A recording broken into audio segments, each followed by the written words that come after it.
এই বিষয়ে আপনাদের স্পষ্ট করে বলতে চাই, বাংলাদেশ পুলিশ কখনো আমরা এই সংগঠন হিসেবে আমরা ব্যক্তির দায় এটা আমাকে কখনো এটাকে আমরা এই আমাদের সংগঠন থেকে এটা কখনো এর দায় আমরা নিই না। এটা ব্যক্তির দায়, যেভাবে এটা তদন্ত প্রক্রিয়া চলছে এই তদন্ত প্রক্রিয়া অনুযায়ী এটা নিষ্পত্তি। শুদ্ধি অভিযান চালাবে।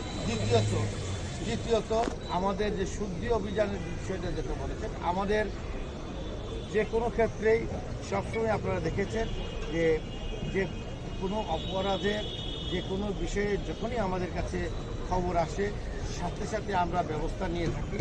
আমরা যখন তথ্য পাই কোনো বিষয়কে আমরা খাটে করে দিই। একটু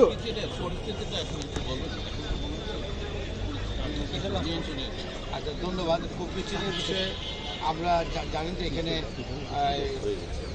পার্বত্য চট্টগ্রামের যে অভিযানগুলো হয় এটা এখানে আর্মি লেড অপারেশনগুলো হয়, তবে আমরা সকলে মিলে এখানে আমরা অপারেশনে নিয়োজিত আছি। আমার জানা মতে সেখানে এখন কোনো ভীতিকর কোনো পরিস্থিতি নাই, শান্ত আছে, পরিস্থিতি সম্পূর্ণরূপে নিয়ন্ত্রণে। Thank you.